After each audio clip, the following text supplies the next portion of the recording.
On the highest ground above Gull Lake, a Tudor manor looked down across 32 acres and roughly 1,600 feet of shoreline. It rose between 1925 and 1927, with half-timbering, steep roofs, large fireplaces, a solid oak staircase, a boathouse, a greenhouse, a windmill, and a pagoda garden. Its reported size ranges from about 12,000 to 15,000 square feet. Its owner called it the cottage. That owner was Will Keith Kellogg, the quiet brother who had spent roughly 26 years working beneath the authority of John Harvey Kellogg. By 1942, the great Battle Creek Sanitarium had entered receivership, lost its main campus, and been converted into an army hospital. The lectures, diet lists, bath departments, laboratories, and mechanical treatments belonged to another world. The manor survived. The kingdom didn't. This is the story of a health empire built around one man's authority and the packaged food business that escaped it. If these deep dives into old money history hold your interest, subscribe to the channel. In 1942, the United States Army purchased the principal sanitarium buildings at 74 North Washington Avenue. The reported price was between $2.25 and $2.34 million. The old health resort became Percy Jones Army Hospital, a military center for neurosurgery, plastic surgery, artificial limb fitting, and rehabilitation. The building wasn't abandoned. It was put to work. Reported hospital capacity ranged from approximately 1,000 to 1,500 beds. Across its wartime and Korean War operation, Percy Jones treated approximately 90,000 to 100,000 patients. The change was more than a change of name. The sanitarium had promised to teach civilians how to stay well. Percy Jones received men who had been wounded in war and needed to walk, see, work, and live again. The walls remained. The authority inside them changed. The military hospital closed permanently in 1953. In 1954, federal agencies moved into the complex. The old sanitarium became the Battle Creek Federal Center. In 2003, it was renamed the Hart-Dole-Inouye Federal Center, after 3 senators who had been treated at Percy Jones during the war. The surviving complex now includes the 1903 main building, the 1928 tower, and other structures spread across roughly 24 acres. The address remains 74 North Washington Avenue. The National Register remembers the place as a historic site. Government offices occupy the rooms where patients once followed prescribed routines.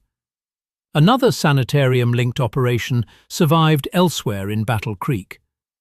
After the sale of the main campus, work continued in a smaller building associated with the Fieldstone or Phelps Sanitarium. It later became a psychiatric facility and continued into the 1970s. The building was demolished in 1985.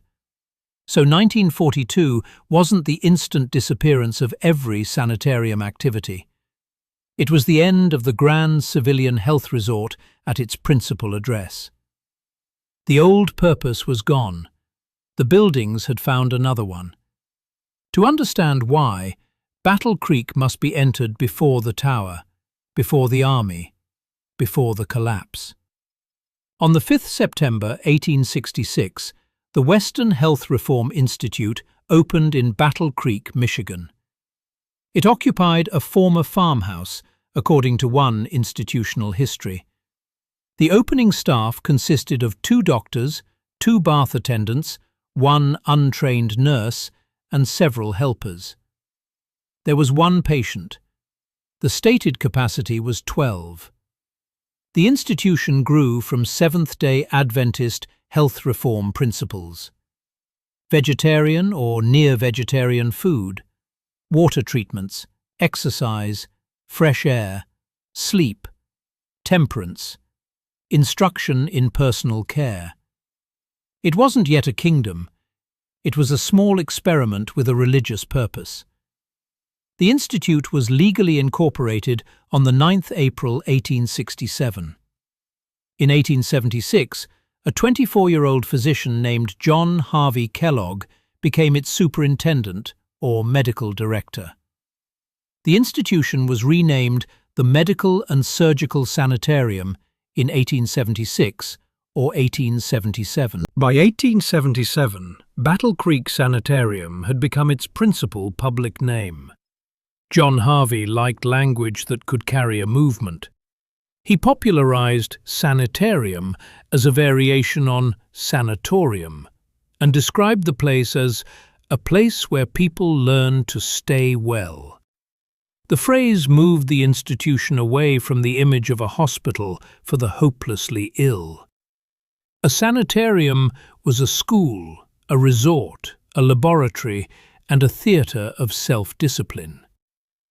John Harvey Kellogg was born on 26th of February 1852 in Tyrone, Michigan. His younger brother, Will Keith, was born in Battle Creek on 7th of April 1860. Their father, John Preston Kellogg, operated a broom factory after the family moved to Battle Creek. John Harvey was precocious, intensely ambitious, and encouraged by the Adventist leaders James and Ellen White. He trained in medicine and graduated from Bellevue Hospital Medical College in New York in 1875. When he returned to Battle Creek, he brought medical credentials, publishing experience, and an appetite for public influence. Will didn't follow the same path. He worked in the family broom business. He became a stock boy and a traveling broom salesman. He spent time in Texas. He attended Parsons Business College in Kalamazoo. A broom venture failed. He returned to Battle Creek looking for work. Around 1879 or 1880, at about 20 years of age, he joined the sanitarium as a clerk or bookkeeper. This is where the legend begins to compress the record. Will didn't spend the first 46 years of his life serving John Harvey. He was 46 when he founded his independent cereal company in 1906. His documented service under his brother began around age 20 and lasted roughly 26 years. The number was wrong. The imbalance wasn't. By the late 19th century, Will was handling bookkeeping, purchasing, shipping, accounts, cashiering, staff administration, publishing operations, and health food manufacturing. He managed the practical machinery that allowed John Harvey to remain the institution's physician, author, lecturer, and public face. John Harvey had the authority of medicine. Will carried the weight of operation. A later account describes Will working approximately 15 hours a day, 7 days a week. That is about 105 hours. The often repeated figure of 120 hours appears to be a rhetorical rounding rather than a verified timesheet total. His pay was reported as low as $6 per week during part of this period. Another account gives a top salary of $3 per day. Exact payroll records aren't established in the surviving material. The arrangement was productive, but it left Will carrying major operational responsibilities while John Harvey retained the institution's medical and public authority. John Harvey could write a book, begin a company, issue a lecture, or develop a new treatment. Will was expected to make the consequences function. Meals had to be planned, supplies had to arrive, invoices had to be mailed, buildings had to be repaired, patients had to be received, accounted for, and sometimes found when they left without permission. Will later described himself as having done the work of business manager without the title, glory or money that should have accompanied it. The brothers needed one another. They didn't need one another equally. By the 1890s, the sanitarium had become a complete health world. Patients didn't merely arrive for a treatment and leave. They were placed inside a timetable. A July 1899 issue of Good Health described the patient's day as a busy life. The publication said that the continual round of duties and pleasures kept the patient from thinking about pain and led him to believe he is a personage of some account. That sentence was promotional.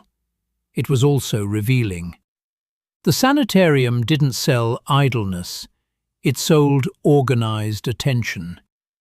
A patient might rise and begin with breathing exercises in the gymnasium. Morning worship followed in the parlour, led by Chaplain Elder McCoy. Breakfast was served at 8 o'clock. At 9, the gymnasium filled again with light dumbbells or Swedish movements. A short walk around the grounds followed when the patient wasn't too tired. At approximately 10, the patient moved towards the bath and treatment departments. The institution was built to make movement visible. From the dining room to the gymnasium, from the gymnasium to the bath department, from the treatment rooms to the grounds, from the grounds back to the dining room, where food itself became part of the prescription. The afternoon contained rest from 1 o'clock until 2:30. Dinner was served at 3. Later came treatments, outdoor sitting, sunshine, or recreation. In the evening, patients might return to the gymnasium for brisk exercise with Indian clubs. The day closed with a lecture or quiet entertainment in the parlour. The clock was part of the cure. A patient arriving by train could be met by a carriage and uniformed drivers. The route led through the grand entrance and into a system of assessment, assignment, and instruction. A 1920 rates card included a private room, board, treatment, daily physician consultation except Sunday, gymnasium classes, dietetic instruction, health talks, and ordinary patron privileges. The SAN offered a hotel experience with medical supervision. It also offered the opposite, a medical experience wrapped in hotel comforts. The buildings contained residential rooms, dining rooms, gymnasiums, bath departments, lecture spaces, laboratories, surgical facilities, and outdoor grounds. Around 1908, the institution's white-clad nurses appeared in advertising imagery. John Harvey himself was often associated with an all-white suit and white shoes. Ordinary patients didn't universally wear white uniforms. That detail belongs to the nurses, attendants, and Kellogg's public persona. Patients were required to bring treatment linens, including white or grey flannel, bath sheets, woolen blankets, and towels. The colour mattered because the institution was performing cleanliness. White wasn't simply a uniform, it was a claim. The food was controlled with equal care. Meat, alcohol, tobacco, tea, coffee, caffeine, rich sauces, and heavy animal fats were restricted or discouraged. Meals emphasized grains, nuts, fruits, vegetables, legumes, bran, and meat substitutes. Patients received individual bills of fare. A diet wasn't merely placed before them, it was explained, prescribed, and measured. The sanitarium served products that had been developed in its own kitchen and laboratories. Nuttos used peanut meal, soy, corn, and rice flour. Protos combined wheat gluten and peanuts. Noco, a grain-based coffee substitute, was advertised in 1907 at 25 cents per container. In the dining room, A food could be a meal, a medicine, or an argument. Kellogg encouraged thorough chewing, often described as 40 chews per mouthful. Water was emphasized. Fresh air and sleep were treated as practical necessities. Food was made to carry moral meaning. The health system was called biologic living, or the Battle Creek idea. It fused Adventist health reform with contemporary diet reform, hydrotherapy, exercise, surgery, laboratory work, and a large program of instruction. Some of its principles later became familiar public health advice. Exercise, reduced alcohol, no tobacco, fresh air, hygiene, greater attention to diet. Other claims exceeded the evidence of their time. Kellogg's theory of auto-intoxication placed enormous importance on the digestive tract and colon. He believed harmful intestinal material could produce toxins that affected the rest of the body. The program could include high-fiber food, bran, laxatives, enemas, colonic irrigation, abdominal exercise, and digestive testing. The broad theory of auto-intoxication is rejected by modern medical historians. But the sanitarium's treatments can't all be placed in one category. Exercise, massage, nursing, some hydrotherapy, dietary reform and laboratory work belonged to wider currents in 19th and early 20th century medicine. Other electrical, mechanical, light and cleansing claims were less secure. The institution was neither a simple fraud nor a modern hospital waiting for its reputation to be corrected. It was a hybrid of contemporary medicine, religious health reform, commercial publicity, and one physician's expanding confidence. John Harvey described the sanitarium as a composite physiologic method involving hydrotherapy, phototherapy, thermotherapy, electrotherapy, mechanotherapy, dietetics, physical culture, cold air treatment, and health training. The list sounded scientific because it was technical. Its force came from the total system. A bath alone could seem ordinary. A bath followed by massage, exercise, a restricted meal, a lecture, a rest period, and another consultation became a way of life. The sanitarium's authority came from repetition. The patient didn't merely hear John Harvey make a claim. The patient moved through rooms designed to embody it, and the man who designed the rhythm stood at the center. By the 1890s and early 1900s, John Harvey was a medical celebrity. The sanitarium attracted industrialists, politicians, writers, and entertainers. The research record supports visits by prominent Americans, but famous patient lists have often been enlarged by later retelling. The institution's reputation alone is secure. Its staff was large.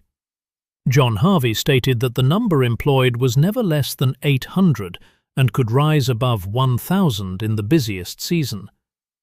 One account records 30 physicians. The central buildings could house about 400 guests, while the treatment rooms could handle more than 1,000 patients. This was no longer a farmhouse with a few attendants. It was a medical resort, a publishing house, a training center, an experimental kitchen, a food laboratory, and a research institution. Each part strengthened the others. The books sent patients to Battle Creek. The patients tested the foods. The foods carried the name beyond Battle Creek. The name returned with more patients. The system had become large enough to need separation. Instead, it became more personal. On the 18th of February 1902, fire destroyed the main sanitarium building. Reports state that 407 occupants were evacuated successfully. The property loss was estimated at between $300,000 and $400,000, roughly twice the insured value, according to one account. The fire removed the old structure. It didn't remove the old method. John Harvey rebuilt. The new building rose in brick and stone, designed in the Italian Renaissance Revival style. It was completed and opened in 1903. The frontage stretched roughly 550 feet along Washington Avenue. It was 6 stories high and included a solarium, a palm court, treatment departments, dining facilities, gymnasiums, offices, and clinical spaces. The new sanitarium cost more than $700,000, according to contemporary accounts. The scale itself became an argument. A larger building suggested a larger mission. A larger mission justified a larger building. Ellen G. White warned against the enlargement. In a testimony dated 20th of February 1902, she criticized larger and still larger preparations in the erection and enlargement of buildings. She argued that concentrating so much activity in Battle Creek wasn't in accordance with the plan she believed the church had been given. Her warnings weren't a complete financial forecast. They didn't prove that the new building would fail. Some were issued after construction had begun, and Kellogg later said he had not seen at least one testimony until 1905. But the warning identified the structural danger. Too much money, talent, staff, reputation, and authority were being concentrated in one place. The building rose anyway. John Harvey was also moving away from the denomination that had created the institution. His book, The Living Temple, was published in 1903. Adventist leaders objected to its theological implications, which they regarded as pantheistic or dangerously unorthodox. The dispute became inseparable from the question of who controlled the sanitarium and what its mission meant. On the 10th of November 1907, approximately 350 members at a Battle Creek church meeting voted unanimously to remove John Harvey's name from the church roll. The formal grounds included non-attendance, failure to pay tithe, non-participation in foot washing and communion, and opposition to church leadership. The break wasn't a simple expulsion for one theological idea. It was a widening conflict over doctrine, organization, money, and authority. The sanitarium became legally distinct from the denomination under the Michigan Sanitarium and Benevolent Association. Members signed that its work would be undenominational, unsectarian, humanitarian, and philanthropic. John Harvey insisted that the sanitarium couldn't be used for the purpose of presenting anything that is peculiarly Seventh-day Adventist in doctrine. The institution had begun as a church health institute. It now claimed a broader public mission under the control of the physician who had made it famous. That separation removed one layer of oversight. It also removed one source of institutional identity. John Harvey could say the sanitarium served humanity. The question of who owned its name, assets, and future became harder to avoid. It was already waiting in the food laboratory. During the 1890s, flaked cereals emerged from the sanitarium's kitchens, food laboratories, and dietetics program. The brothers worked with wheat, oats, barley, and corn. John Harvey framed food in therapeutic terms. Will saw the possibility of manufacturing and distribution. The record does not support a single, clean inventor's story for every cereal.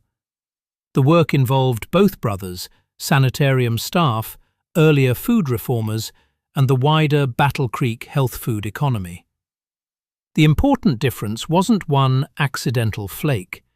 It was what each brother believed the flake should become. John Harvey saw food as part of a controlled health system. Will saw a repeatable product that could leave the building. The distinction became visible after Will added sugar or malt flavouring to the flakes while John Harvey was away. Sugar was forbidden at the sanitarium. Will was experimenting with what customers might actually want. He also helped raise money and build a food processing plant to serve the growing number of customers ordering cereal. When John Harvey returned, he objected to the sugar and ordered Will to pay part of the new building's cost from his own pocket. The episode is preserved through later accounts and shouldn't be treated as a complete corporate record. Its significance is clearer than every detail. The brothers no longer agreed on whether the food existed to support the sanitarium or whether the sanitarium had become the first market for a larger food business. The question was no longer how to feed patients. It was who had the right to take the food outside. Around the turn of the century, Will was still reluctant to leave. He had experience but little public recognition. He described himself as ignorant and doubted whether a man without a strong education could compete in business. He was over 40. He had spent decades making another man's system function. The habit of obedience can survive long after the need for it has passed. When the sanitarium burned in 1902, Will told John Harvey he would help rebuild and then go out on his own. In 1906, at age 46, Will founded the Battle Creek Toasted Cornflake Company. The name itself marked the transfer. It didn't say sanitarium. It didn't say medical and surgical. It didn't make the patient central. It made the toasted cornflake central. One reported financing structure included $35,000 in cash and $180,000 in loans in exchange for stock. Early production figures vary, but one account records 120,000 cases of cornflakes during the company's growth. Will didn't inherit freedom in a single morning. For a time, he needed John Harvey's reluctant cooperation and gave him a majority of stock in the new company, according to one business history. Will later bought the company back piece by piece.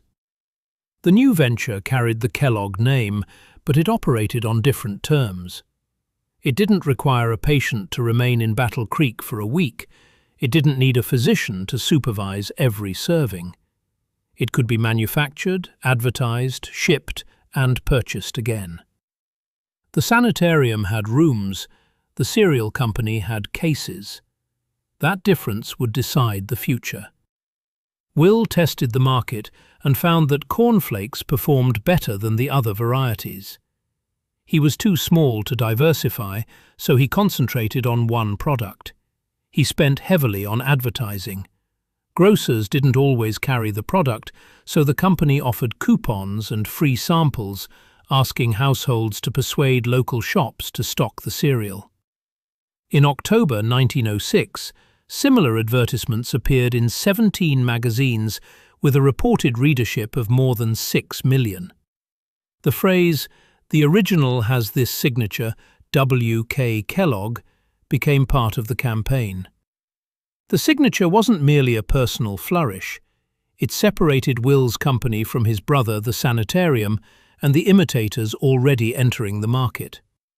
By the end of the first year, one account states that the company had shipped almost 180,000 cases of cornflakes. In New York, Will ran the Wink Day campaign. On Wednesday, 5th June 1907, advertisements invited housewives to wink at their grocers in exchange for a free box of Kellogg's toasted cornflakes. The campaign was playful. The legal question underneath it wasn't. Who owned the Kellogg name? John Harvey had made the name famous through medicine, publishing, lectures, and the sanitarium.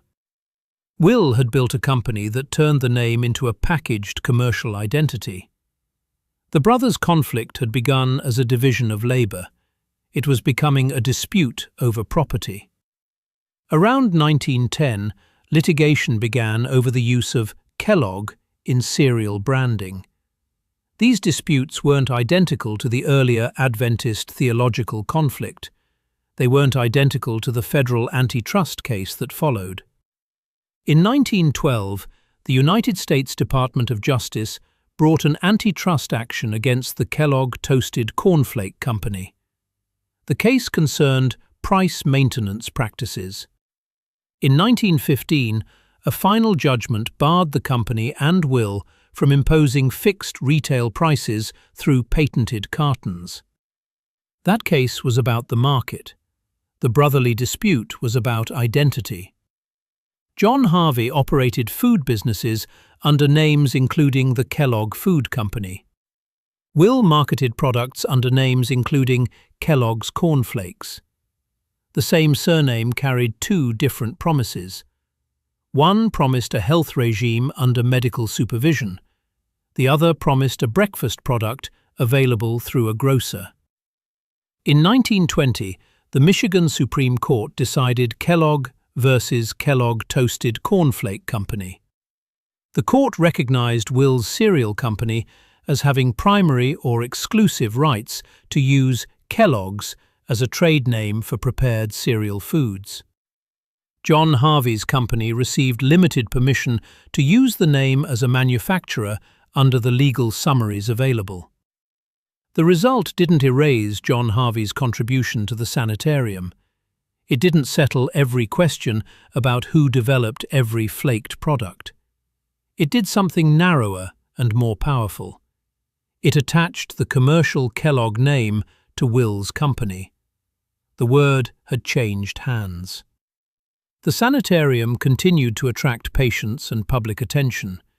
Its food companies, publications, laboratories, medical staff and treatment rooms remained active. The institution still possessed scale. But scale isn't the same as durability. The warning signs had accumulated. In 1902, the old building burned, and the proposed replacement was criticized as too large and too concentrated. In 1903, the Living Temple deepened the dispute with Adventist leaders. In 1907, John Harvey's name was removed from the church roll, and the sanitarium became formally undenominational. Around 1910, the brothers' names entered commercial conflict. Between 1912 and 1915, the cereal company faced federal antitrust proceedings. In 1920, the Michigan Supreme Court gave Will's company the stronger claim to Kellogg's in prepared cereals. The institutional future remained dependent on John Harvey's authority. The commercial future increasingly belonged to Will. The contrast became physical in 1925. Will purchased approximately 32 acres at Gull Lake, with roughly 1,600 feet of shoreline. The land had been described as abandoned agricultural ground or an eroded cornfield. He commissioned the Grand Rapids firm of Benjamin and Benjamin to design a summer estate. Construction continued from 1925 through 1927. The estate became known as Eagle Heights. Its manor house used the language of an English Tudor residence: stucco, half-timbering, steeply pitched roofs, asymmetrical lines, large fireplaces, and an oak staircase made by skilled furniture craftsmen. The grounds included a carriage house, caretaker's cottage, lakeside cottage, boathouse, greenhouse, pagoda, Dutch windmill, and pump house. The cost is disputed. One walking tour account gives $747,000. Another gives $400,000. The surviving research does not establish a definitive figure. The house itself is better documented than its price.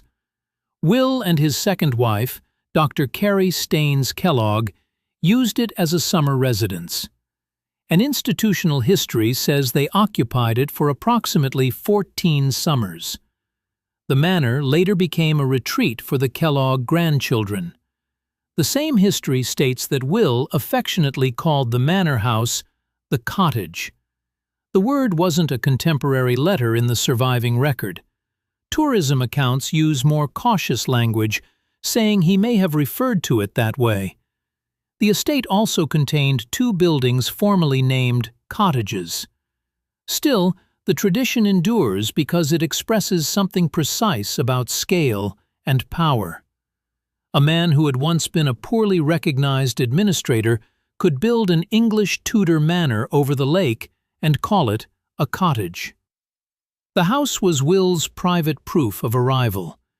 It wasn't proof that the brothers had been reconciled. In 1927, the sanitarium reportedly treated more than 7,000 patients. The institution still attracted people to Battle Creek. Its health foods still circulated. Its physicians still lectured. Its staff still moved through the grounds and buildings. Then, in 1928, John Harvey expanded again. The new tower was reported as 14 or 15 stories high, with approximately 265 guest rooms. Its cost was estimated at about $4 million. The tower joined the main complex and created the distinctive skyline remembered in photographs and postcards. The sanitarium could accommodate nearly 1,300 guests. Its complex included more than 30 buildings on approximately 30 acres. The staff, utilities, laboratories, food operations, and treatment departments created enormous fixed costs. The tower was the final expression of the old logic. More rooms, more patients, more departments, more prestige, more dependence on wealthy patronage. The institution had reached its physical height just as the country was approaching its financial break. In October 1929, Wall Street collapsed.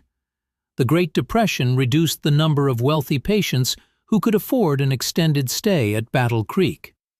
The sand couldn't shrink as easily as a packaged product. A cereal factory could reduce a production run. A hotel-like medical complex still had to heat its rooms, maintain its equipment, pay its staff, operate its laboratories, and service its buildings. The institution entered receivership in 1933. Receivership wasn't the same as the instant legal disappearance of the sanitarium. Operations continued in reduced or financially strained form. But the old model had been exposed. The sanitarium's income depended on patient patronage.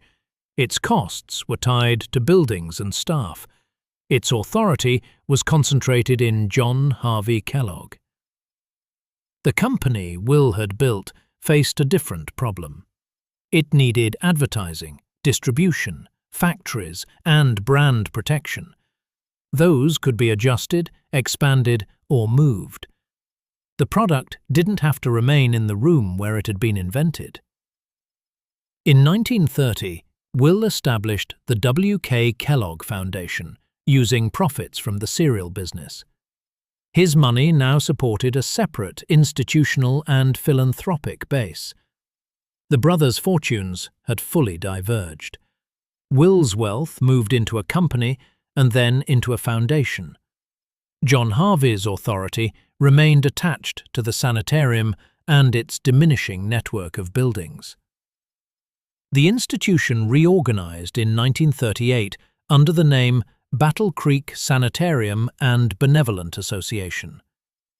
The reorganization assumed assets and obligations in an effort to stabilize the operation. By the late 1930s, the sanitarium was working on a reduced scale and remained burdened by debt. The warnings had not been hidden. The institution had outgrown its religious base. Its medical philosophy had become inseparable from one personality. Its buildings had grown faster than its financial flexibility. Its market had depended on affluent patients. Its food business had escaped into a separate company. The name most valuable to consumers no longer belonged primarily to the sanitarium. The collapse didn't arrive as one dramatic betrayal. It arrived as a series of decisions that each made sense inside the system that had created them. The fire justified rebuilding. Success justified expansion. Public authority justified independence. Commercial demand justified a separate food company. Legal conflict justified protecting the name. Debt justified the sale. Each decision answered an immediate problem. Together, they revealed a model that couldn't adapt without losing its identity. In 1942, the United States government purchased the main sanitarium buildings. The transaction helped settle the institution's debts. The former health resort became a military hospital. The exact sequence of purchase, designation, renovation, and dedication varies in the surviving accounts. The Army purchase belongs to 1942. Percy Jones General Hospital was formally dedicated in February 1943, according to one local history. The building's next patients didn't come for biologic living. They came for reconstruction after war. At Gull Lake, the estate entered another afterlife. In 1944, the summer property was used in connection with Percy Jones' rehabilitation work, although the precise sequence of Coast Guard and rehabilitation use isn't fully reconciled in the surviving accounts. In 1952, the manor house was transferred to Michigan State College, now Michigan State University. It became part of the W.K. Kellogg Biological Station. Restored around 2000, it has been used for research, conferences, retreats, weddings, and tours. The cottage remained. The sanitarium didn't. John Harvey Kellogg died in Battle Creek on the 14th of December 1943, aged 91. Will died on the 6th of October 1951. The brothers had reportedly last seen one another on the 3rd of October 1942. The details of that meeting aren't secure enough to dramatize. The larger record is sufficient. One brother died while the institution associated with his name was being converted into a military hospital. The other died with the cereal company, the trade name, the foundation, and the lakeside estate attached to his own. There is a story that John Harvey later wrote Will a letter of apology in 1943, acknowledging that Will had been right about the food business.